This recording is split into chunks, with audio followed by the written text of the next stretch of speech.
हमारे चैनल को सब्सक्राइब कर बेल आइकन जरूर दबाएं। धन्यवाद। नमस्कार। जया तंत्र मंत्र केंद्र में मैं आप सबका हार्दिक स्वागत एवं अभिनंदन करता हूं। मेरे प्रिय भाई बहनों, मैंने आपको श्वान साधना भी बताई, दादुरी साधना भी बताई,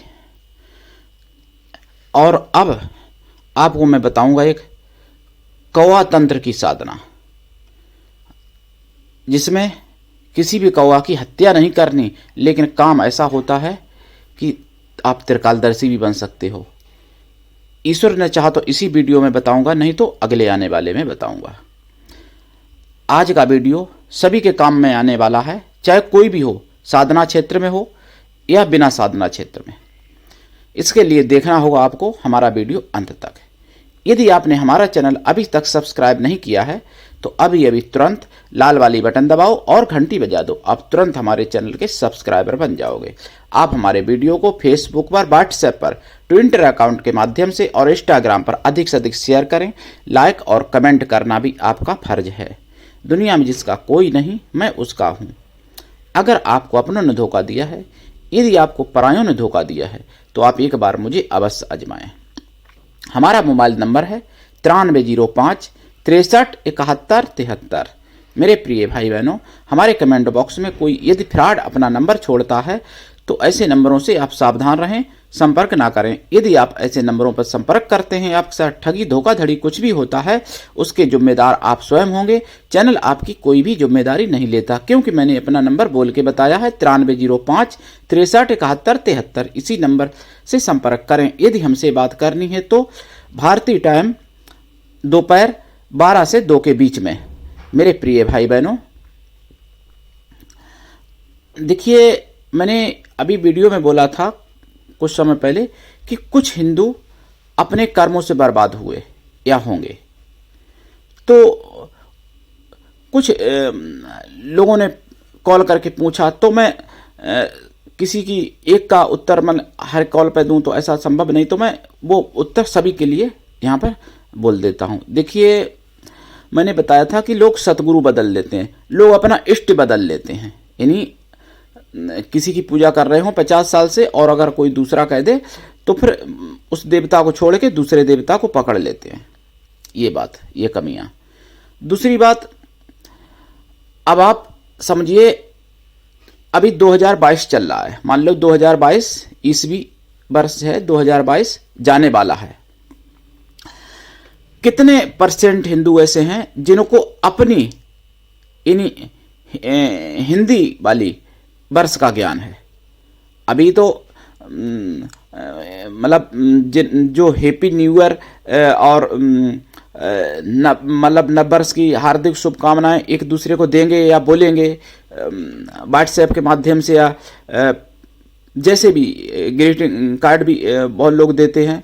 तो ये बताइए आप लोग कि आप लोगों में से, मतलब यानी पूरे हिंदू धर्म की बात कर रहा हूँ, पूरे हिंदू धर्म में से कितने परसेंट हिंदू इस बात को जानते होंगे कि हिंदू वाली जो है नई साल 1 जनवरी को है प्रारंभ, या हिंदू वाली नई साल होली के बाद 15 दिन के बाद, होली के 15 दिन बाद, यानी आधे चैत प्रतिपदा नवरात्रि के पहले दिन से प्रारंभ होती है।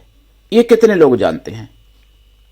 अच्छा, दूसरी बात, ये हैप्पी न्यू ईयर जो आप मनाते हो 1 जनवरी को, इसमें कुछ भी तो नया नहीं होता।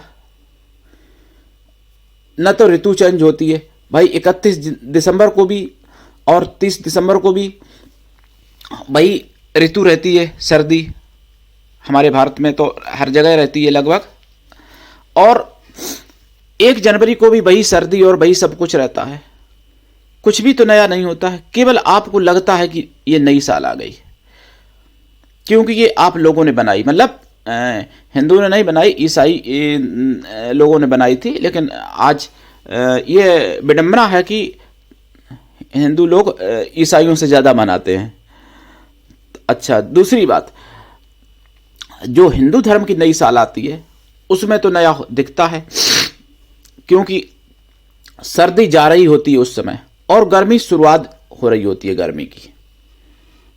हो चुकी होती है मतलब, और खेती यानी जो शाखाएं हैं वो कटने वाली होती हैं और कहीं कहीं कट भी गई होती हैं नई साल पर।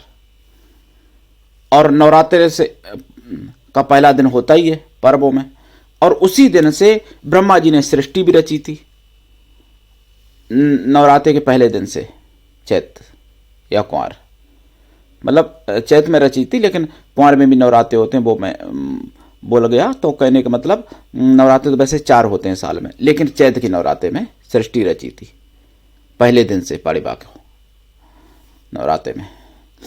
तो ये तो प्रमाणिक भी है कि नई साल का प्रमाण है। और जो आप लोग अभी बनाते हो, मैं ये नहीं कह रहा कि ईसाई गलत हैं कि कोई गलत है, गलत ईसाई नहीं है, गलत मुस्लिम नहीं है, गलत खुद तुम हो। तो इस नई साल को कितने लोग जानते हो कि ये नई साल नहीं है, ये तो वैसी साल है जैसी थी। लेकिन अभी 2 दिन बाद देखना कितने परसेंट लोग हैप्पी न्यू ईयर और नवबरस और ना जाने क्या क्या बोलेंगे एक दूसरे को। हाँ, अगर कोई ईसाई बोलता है आपको हैप्पी न्यू ईयर, तो आप जवाब उसका दे देते हो हैप्पी न्यू ईयर, तो समझ में आता कि भाई मैंने उस भाई की बात का जवाब दिया। लेकिन जिसकी नई साल है ही नहीं, वो नई साल बोलते हैं अपनी, और मानते भी हैं, और पार्टियां देते हैं एक दूसरे को, और ना जाने क्या क्या करते हैं। होटल बुक कर लिए गए हैं पहले से ही, जिसमें लाखों का खर्च होगा लोगों का, और तरह तरह के लोग गिफ्ट भी खरीदते हैं एक दूसरे को देने के लिए, मतलब बहुत कुछ होता है। जबकि नई साल ये नहीं, और जो नई साल आती है उसको कोई नहीं जानता। तो बताइए, ये तुम्हारा कर्म नहीं गिरा और क्या गिरा।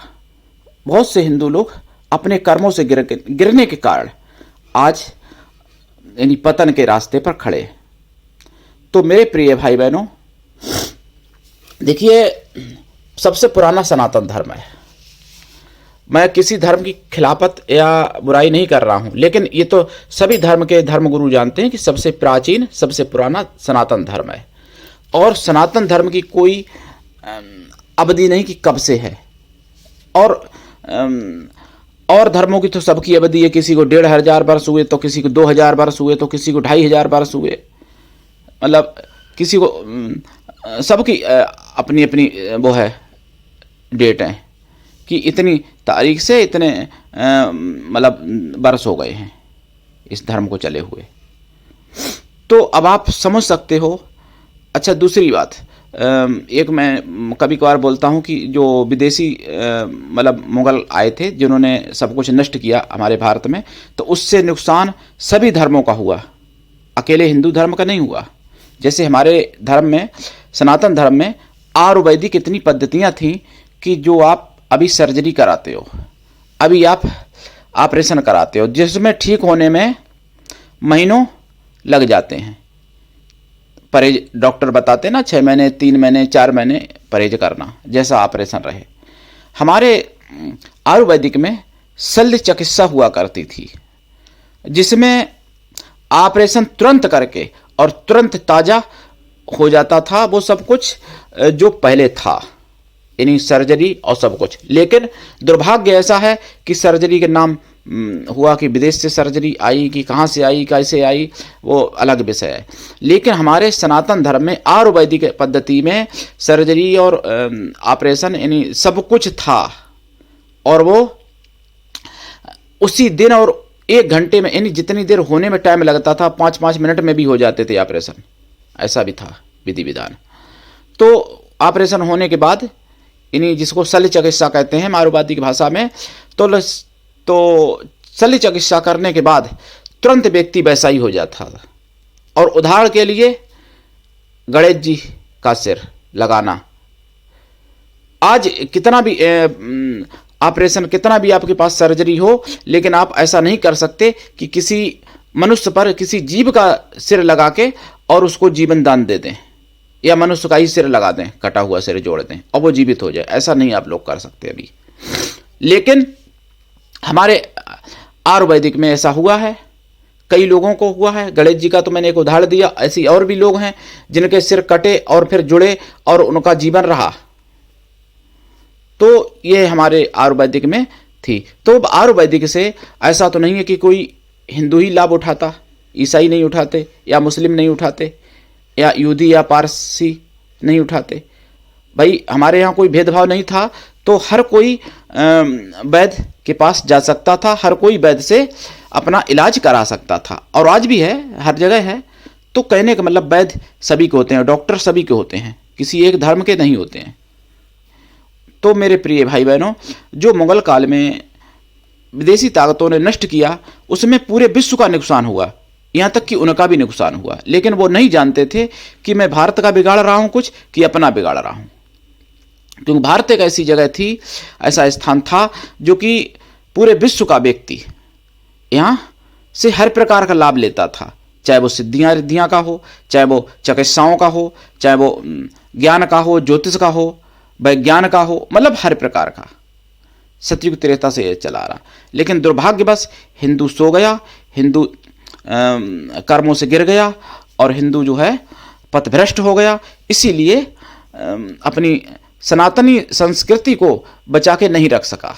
थोड़ी बहुत आंशिक रूप से बची है, तो उसको बचा के रखना चाहिए। वो भी लोग पढ़े लिखे अपना फैशन और अपना मॉडलिंग के चक्कर में, अपना इंस्टीट्यूट के चक्कर में फंस के लोग जो है सनातन को भूलते चले जा रहे, और भूल गए काफ़ी हद तक।